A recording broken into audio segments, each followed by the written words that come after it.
we can all agree that this is a very large sum of money. What if I told you that you could be holding this money with very little amount of work? Remember this, as we'll come back to it in a little. There's a lot of diversity in this classroom, and the reason why we're here. We get different degrees, whether that's in business, animal science, architecture. We're all involved in different clubs and activities, 20 to be exact. We all get different jobs and internship opportunities, like interning with our dad's construction, to working at the bookstore, to working at food services. So you can tell there's a lot of diversity in why we're here. But there's one thing that we all have in common, and that's despite what degree or job we get after college, we're going to have to make financial decisions down the road.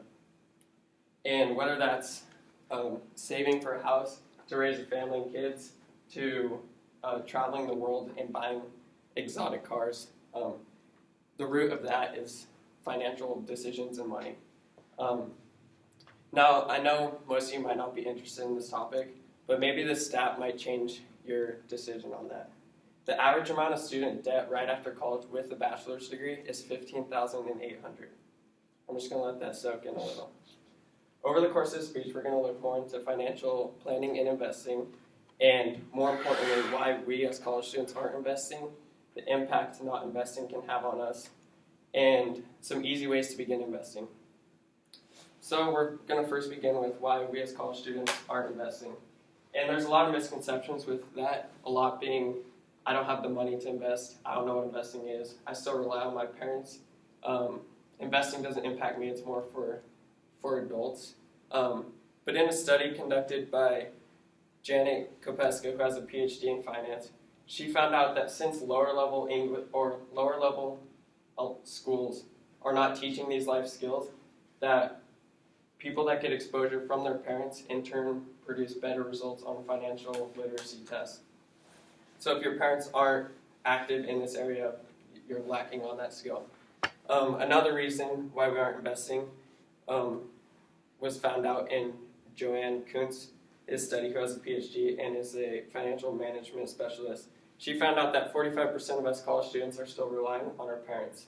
And that raises a couple concerns because, one, your parents aren't going to support you your whole life. So when it does come time for you to invest or take over your finances, you don't know where to begin. Or some of us just don't think it impacts us in any way.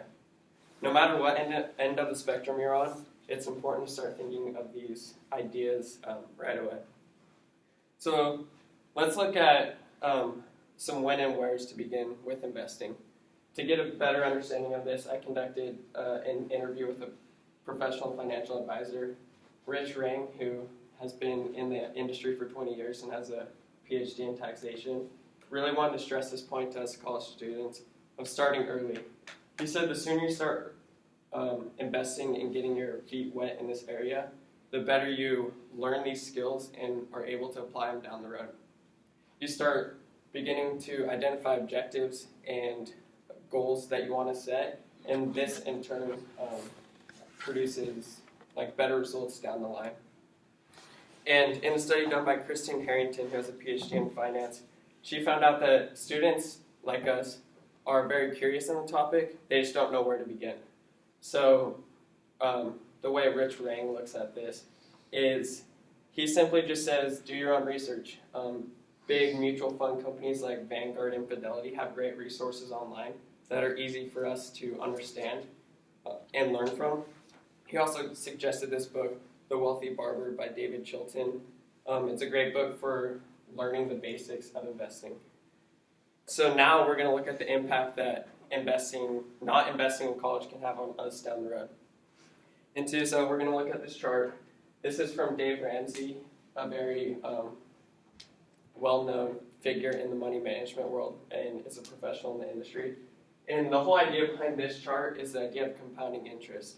Compounding interest is the interest you gain off your original investment gets reinvested with the opportunity to make more. So in this, we have Ben and we have Arthur. Ben started investing $2,000 a year for 8 years when he was 19 and then stopped investing. And then we have Arthur, who didn't invest until he was 27 and started investing $2,000 all the way until he was 65 years old. Now, if you look at the difference in this, Ben is $756,830 richer than Arthur. You might be asking, how's this even possible? He only invested $16,000 total. And the whole reason behind this is because he started to compound interest earlier on in life. So over time, that money started to make its own money, essentially. And he turned a $16,000 investment to a $2.3 million investment down the line when he was 65 years old. And this was only possible by starting early, as in college. Now we're going to look at some easy ways to begin investing. Some simple ways. The first is we got to set aside some money. So for us college students, we run on a tight budget. So anywhere from $25 to $35 a month. You might think that's a lot. Just forego going to Starbucks 4 times and bam, there's your money. So there's 2 options that you can do with this. You can do short-term investments, which is 1 to 5 years, or you can do long-term investments, which is 10 plus years. For 1 to 5 years, some good options are CDs or money markets. Certificate of deposits and money markets are safe and reliable investments that are government insured, meaning there's low risk of losing money, and they're super easy, and the potential to lose money is very small, but you gain more interest in just putting your money into the bank. For more long-term investments, for 10 plus years, there's these things called mutual funds. And the whole idea behind this is essentially you give your money to a portfolio manager. He compiles it from different people. So like you invest money, you invest money, you invest money. He gets all that and invests all that money into bigger like stocks and bonds. And this is a really good option because, 1, a professional is handling your money, so you know it's in good hands. You don't have to really think about where it is, and you're making a lot more money than you would if your money was sitting in the bank. Now, another easier option is this app called Acorns.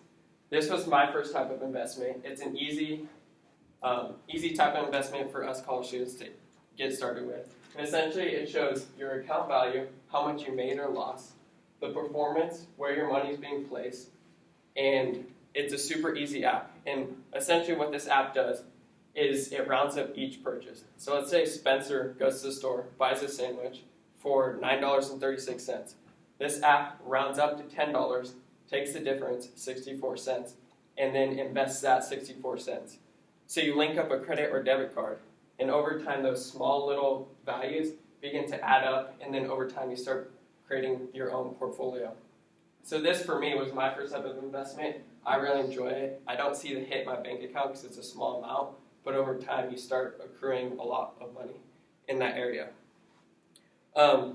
I know it's not easy to set aside money to invest because we'd rather buy shoes or the new Supreme clothing line. But why don't we, as classmates, be the change?